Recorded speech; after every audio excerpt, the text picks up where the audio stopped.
name is Rex Richardson, and I teach trumpet and jazz trumpet at Virginia Commonwealth University, and I'm a Yamaha performing artist.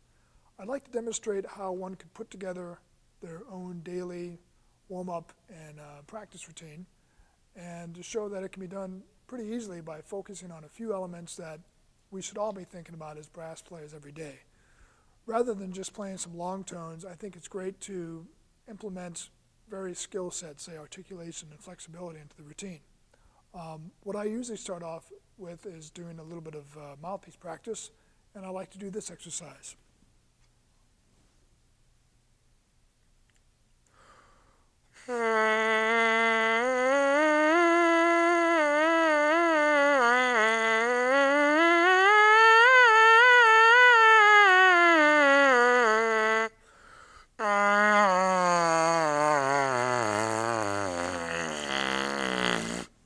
So whether you can reach the low pedal tones at the end or not is not really important, and I certainly let the lips come out of the mouthpiece at the end. It's not really a proper embouchure, but really it's about getting some air moving and trying to get my ear engaged with what I'm doing. And it also works pretty well as a developer of range consistency. I use this exercise going up by a whole step until I'm pretty much topping out on range, and trying to do it in a way that's very relaxed so that I don't actually sort of traumatize my embouchure as I'm starting the day. The next thing I do is get on the instrument, and I go right to working on my sound. So the first thing I focus on is on bending tones, and it's really based on the teachings of James Stamp.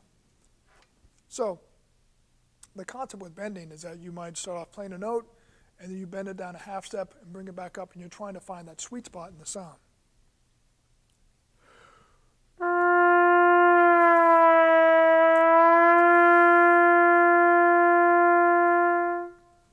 In a sense, you're trying to remind yourself of how you want to produce the sound on the instrument, and you can do this in various ranges.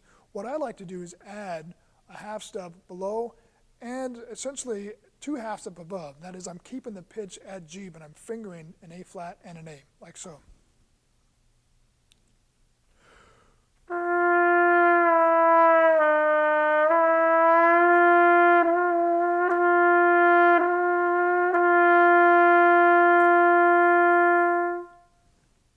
So it's the same concept, I'm just adding a degree of rigor and intensity to the exercise.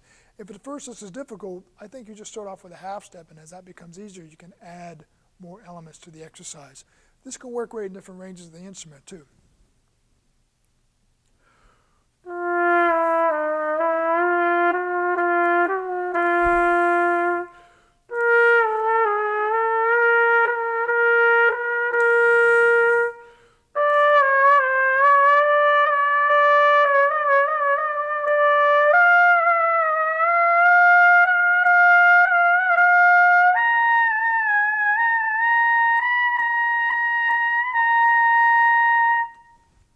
Of course, the higher you go, it becomes more difficult, and it also can put a fair amount of stress on the chops. So I wouldn't do this for hours a day, but a few minutes a day can be very helpful. When you get to the low range, you can do a much more extensive degree of bending.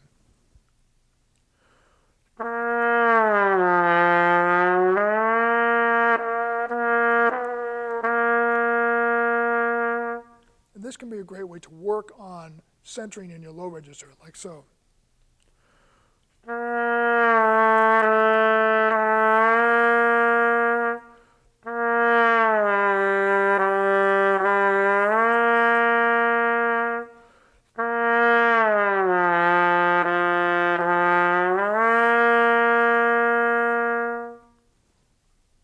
So after working on my sound, and you can use various exercises to do that, I think some form of bending is very useful because it helps you with resonance, but there are the teachings of Richard and all sorts of exercises that work great, that work along the lines of long tone studies.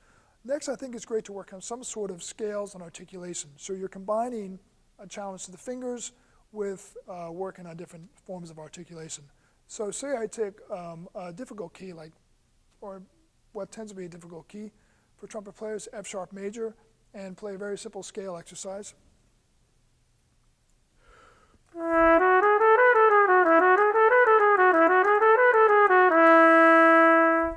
And I'm doing it slurred, of course, trying to keep it very fluid and consistent. Next, I do it single-tongued.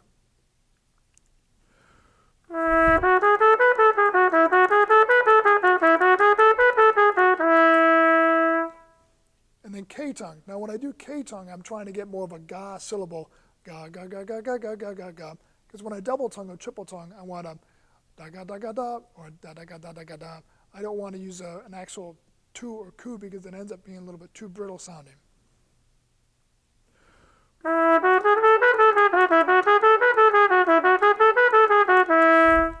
And I'm trying to get the K syllable sounding as close to my single tongue as possible.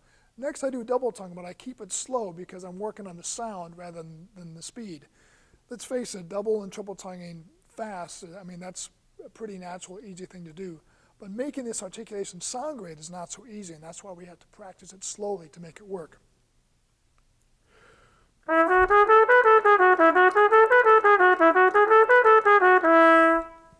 And then for triple tonguing, I can change the pattern.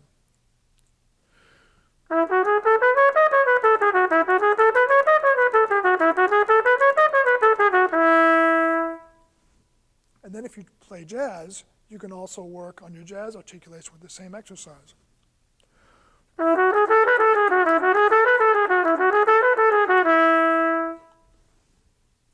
So you can also use Clark's second study the same way, or any set of scale-based exercises.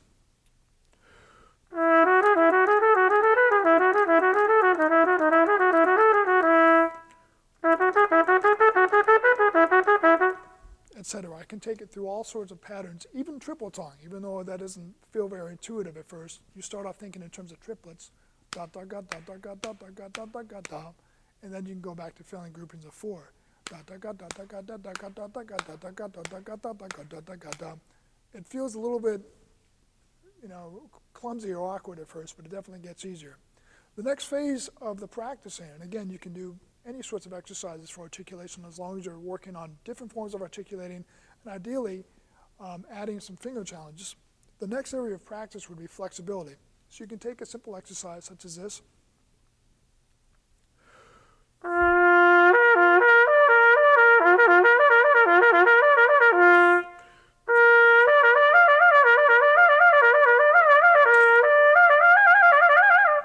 You can take this exercise at various tempos and in different ranges and say do one valve combination per day.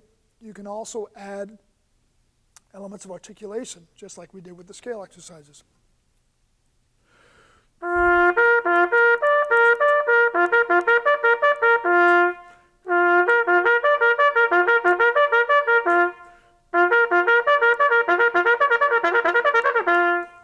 That sort of thing. And you can do it in different ranges of the instrument depending on how intense you want to be about it or how relaxed you want to be. If you have a really heavy day of rehearsals or a concert, you can still do all of these exercises, just do 5 minutes each instead of, say, 15 or 20 minutes. It's really up to you.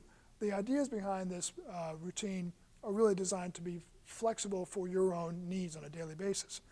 After I've done some articulation and flexibility, of course, starting off with some mouthpiece playing and some work directly on my sound, I like to finish off with pedal tones. I think it's great to try to use the quote-unquote the real fingerings with the pedal tones, and really once you get down to pedal C, you're dealing with real notes. They're the real fundamental notes of the instrument. I find that using the bending tones can help me find that pedal C.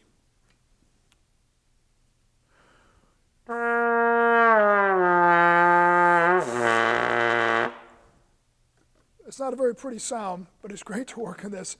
One thing I find is that if you're having trouble just going straight to the pedal C, use that bending, that false G to make it work, or you can go to the G below, which is also a false note, and push it up. Sounds a little bit like a lawnmower starting up, not a very pretty sound again, but still a very useful exercise for getting some deeper overtones in your sound and gaining general command of the low register.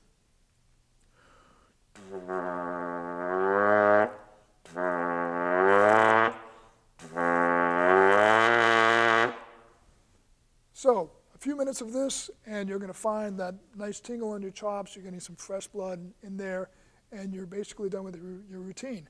This is something that can be done in 15 minutes, 20 minutes, or if you want to make it more intensive, you can make it last for an hour and a half. It really depends on your needs on a daily basis, what sort of playing you have to do, And if you find that, hey, today I've got a light day, I want to dig in more deeply, or the next day is a really heavy day and you just want to get things working and get everything, awake, then you can adapt the routine as you see fit. So I hope you try these ideas, and I hope they work for you, and thanks very much for watching.